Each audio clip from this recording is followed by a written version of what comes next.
बिस्मिल्लाहिर्रहमानिर्रहीम। शुरू अल्लाह के नाम से जो बड़ा मेहरबान नहायत रहम वाला है। सरद जोत कौन था? आइए सामीन इस दास्तान का अगला हिस्सा शुरू करते हैं। ताजदीन और साजिदा दो मियाँ बीवी थे और बहुत नेकोकार थे। वो दरस व तदरीस का काम करते थे। गुर्बत बहुत थी तो दोनों एक लंबा सफ़र करके दिल्ली आए और दरस व तदरीस का काम शुरू कर दिया। मेहनत रंग लाई और दिल्ली में उन्हें काफ़ी ज़मीन दे दी गई। ताजदीन ने ज़मीन अपने नाम करवा ली और जल्द खोला बना लिया। ज़मीन का रकबा बहुत ज़्यादा था तो उसकी नेक बीवी साजिदा ने मशवरा दिया कि हम ज़मीन थोड़ी थोड़ी बेच देंगे। यूँ बहुत कम दामों पर वो ज़मीन बेचने लगे तो जल्द वहाँ काफ़ी आबादी हो गई और ताजदीन कस्बे के नाम से जगह मशहूर हो गई।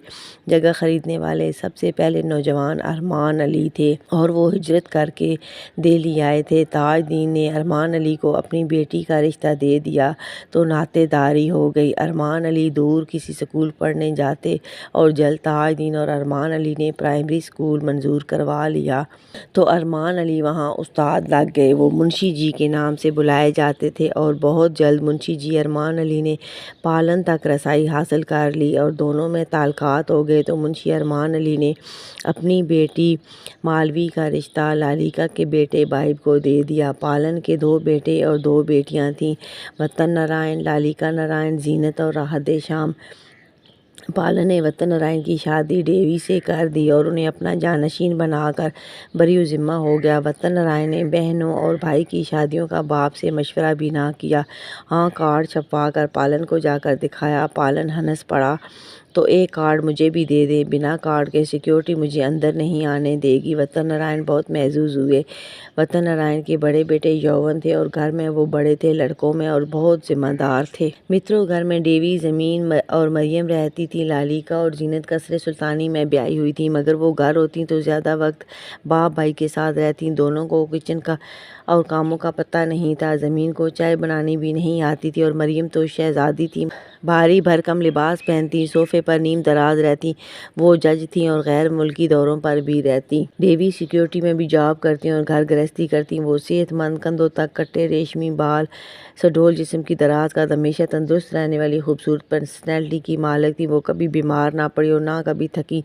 हर वक्त काम में मगन। घर में ज़्यादा काम कांस्टेबल किया करती। बावर्दी सेहतमंद कांस्टेबल घर को चमका दिया करती। ख़वातीन के कपड़े वही धोती, मर्दों के कपड़े लॉन्ड्री से धुल कर आते। डेवी ड्यूटी से घर आती तो तब तक कांस्टेबल रात का खाना भी तैयार कर चुकी होती। वो इशा पढ़ के छुट्टी करती और सुबह नमाज पढ़कर आ जाती। किशन ने रात शाम को शिमला में वसी और अरीज लेबॉर्ट्री बना दी थी तो समरीन वहाँ काम करने लगी तो रात शाम ने लैब के 3 हिस्से कर दिए। एक समरीन का ज़ाती हिस्सा हो गया, दूसरे में वो खुद काम करते और तीसरे हिस्से में ज़मीन होती। ज़मीन यूनानी देवियों की तरह से खूबसूरत, दराज कद और बेहद मुतनासिब जिस्म की थी। वो कम गो सोबर से अपने काम में मगन रहती थी। ज़मीन को भी काम काज का नहीं पता था। समरीन रात शाम इसराइल में प्रैक्टिस करते थे तो ज़मीन वहाँ मुकाला पढ़ने जाया करती। समरीन और ज़मीन की हेलो हाय हो गई तो समरीन ने उसे रात शाम के लिए पसंद कर लिया तो रात शाम समरीन के कहने पर ज़मीन को वतन नारायण से मिलाने बरसगीर लाए। वतन नारायण को ज़मीन बहुत पसंद आई। हज़ार बातों पर मुख्तसर सी मुस्कुराहट में हल्का सा धीमेपन में जवाब देना वतन नारायण को मोह गया कि उनके यहाँ ख़वातीन बहुत तेज़ मिजाज थीं और निरी ज़बान थीं। ज़मीन रात शाम का सही जोड़ थी। दोनों की शादी हो गई। ज़मीन को अक्सर मिस्र से ख़तूत आते थे, वो जवाब ना लिख पाती। फिर यौवन ने लिखना पढ़ना शुरू किया तो वो ख़त उठाए रात शाम के पास जाते। पापा, ये ख़त कब खोलना है? बेटा, मुझे नहीं पता, अपनी मम्मा को दे दो, वो कह देते। ज़मीन बिना पढ़े रख देती। हाँ, जब फुर्सत मिलती ख़त पढ़ लेती कि यौवन ख़त आते ही कहते, मम्मा आपको फुर्सत नहीं, हम पढ़ के सुना दें। ज़मीन ने खुशी का इजहार किया तो यौवन ने ख़त खोल कर पढ़ कर सुनाया। किसी यूनिवर्सिटी के रिटायर्ड चांसलर थे। बहुत मोहब्बत से ज़मीन डॉक्टर कहकर मुखातब करते और बहुत दुआ गो थे कि वो दोबारा मिस्र आए। मम्मा, ये कौन है? यौवन ने पूछा। वो टाल गई। हर माह बाकायदगी से ख़त आता था। 2 साल गुजर गए। यौवन को उनसे बहुत दिलचस्पी थी। चांसलर के 2 ही बेटे थे, एक एयरफोर्स में चले गए, दूसरे यूनिवर्सिटी के चांसलर थे। मम्मा आपने कभी जवाब नहीं दिया।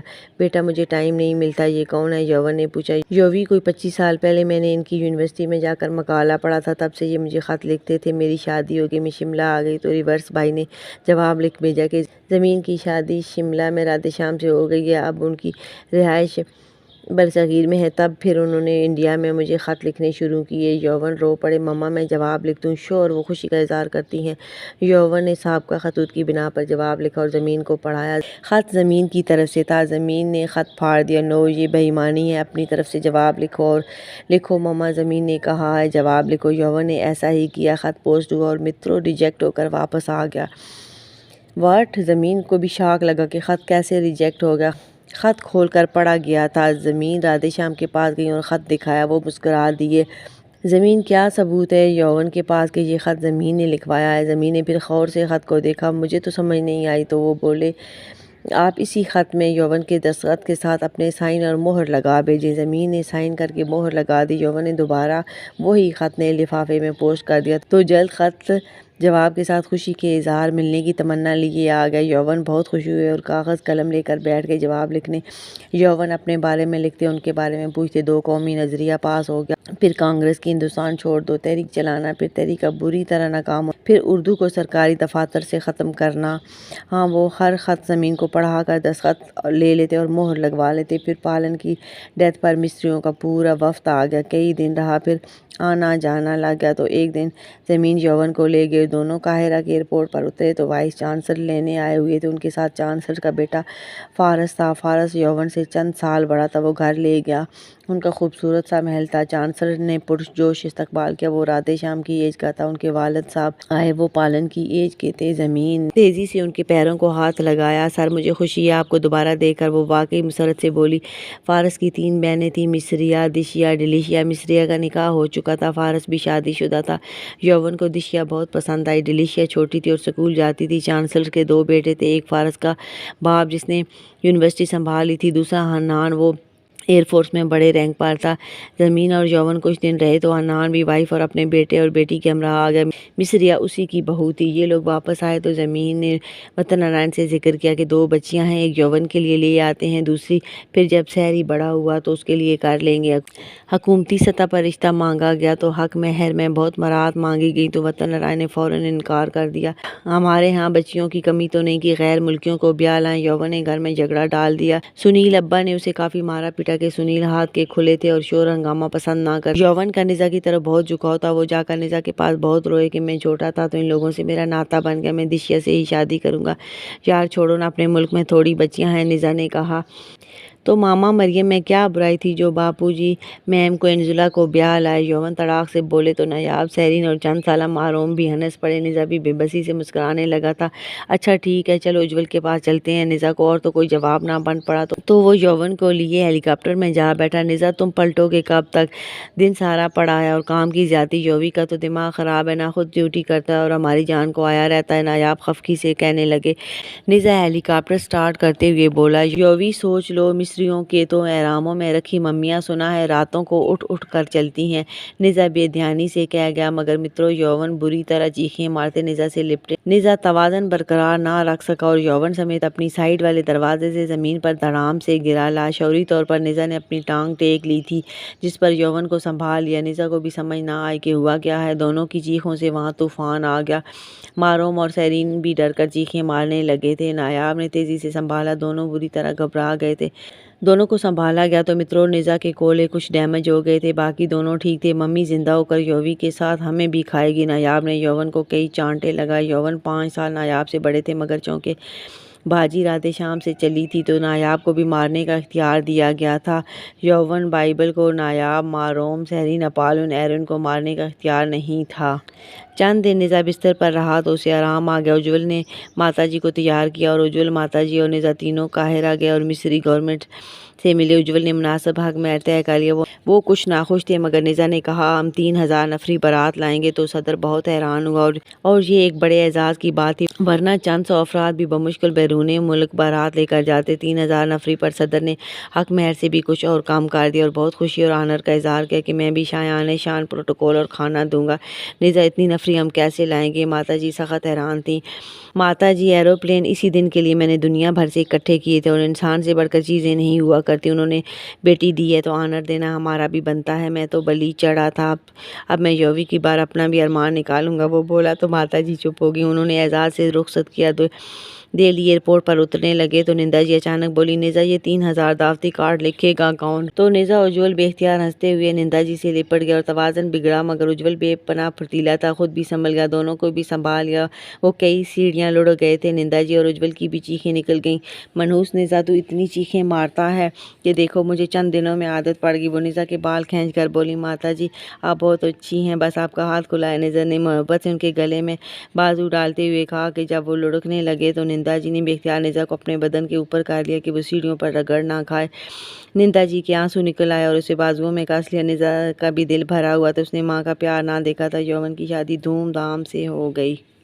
मित्रों, दिशिया का पूरे ख़ानदान में निज़ा से बहुत सलूक था। निज़ा तो कभी मिलने ना गया, मगर वो हर आ जाया करती। फिर चंद साल बाद वो मिलने आई। निज़ा ने दिशिया के माथे का बोसा लिया और गले से लगा लिया। भाभी खुश रहा करें और अपनी केयर करती रहा करें और यौवी से भी अपनी केयर करवाया करें, वो मोहब्बत से बोला। दिशिया सीने से लग गई और रोने लगी। निज़ा भाई, मैंने आपको देख देख कर अपनी तरबियत की और नफस को ज़ेर कर लिया। निज़ा ने उसके तरफ पर फिर उसका सर चूमकर सीने से लगा लिया और बिठाया। मित्रों, दिशिया ब्याह कर आई तो वो निज़ा को देवर जी कहती थी। चंद साल बाद यौवी को बच्चे की ख्वाहिश हुई कि दिशिया ने वतन नारायण और राधे श्याम को दरख्वास्त लिखकर बुलवा लिया। अमूमन बच्चे बड़ों के पास हाजिर होते, मगर कोई अहम बात फैसला होता तो बच्चों को भी इख्तियार था कि वो बड़ों को अपने पास बुलवा सकते थे।